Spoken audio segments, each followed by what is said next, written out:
பரபரப்பான கோலாலம்பூர் பழைய கில்லான் சாலை ஓரத்தில் ஒரு சிறிய கடை முன் மட்டும் நீண்ட வரிசை. எதற்கு இந்த வரிசையை எட்டி பார்த்த வணக்கம் மலேசியாவின் கண்ணில் பட்டது சுட சுட சக்கோய் பலகாரம். ஆம், பொன்னிற வறுத்த சக்கோயை வாங்கத்தான் அந்த நீண்ட வரிசை.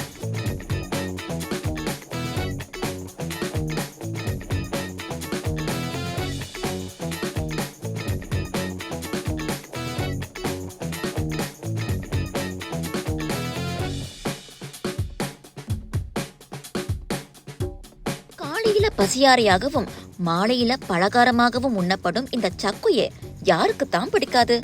அதுவும் மழை காலத்துல சூடான தேநீரில நனைத்து சாப்பிடும்போது அதன் சுவையே தனி.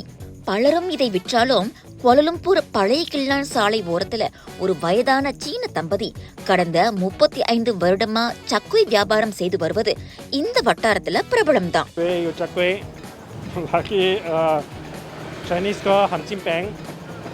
Lagi itu kue polo yang itu sesame ball, berbagai jenis kaum apa yang datang, ada Cina, Malay, Indian. சீன நாட்டை பூர்வீகமாக கொண்ட சக்கோய் மலேசியாவில் சீனர்கள் குடியேறிய போதுதான் அறிமுகப்படுத்தப்பட்டதா கூறப்படுது.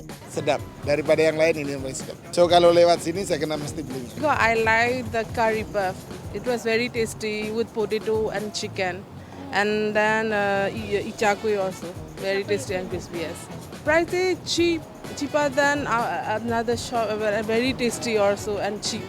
இந்த கடையில 30 வருடத்திற்கு முன்பு 30 சென்னுக்கு விற்கப்பட்ட சக்கோய் தற்போது பொருட்களின் விலை ஏற்றத்தால 1 ரிங்கிட் 50 சென்னுக்கு விற்கப்படுகிறது. ஆனால் சுவையில எந்த குறையும் இல்லாம 9 வகையான சக்கோய்கள் இங்கே கிடைக்குமா. மதியம் 3 மணி தொடங்கி இரவு 7 மணி வரை நடத்தப்படும் இந்த கடையில கைமணம் மாறாத மென்மையான சக்கோய நீங்களும் ஜாலான் கில்லான் லாமா பக்கம் வந்தா பரிசல் என்று சுவைத்து பாருங்க.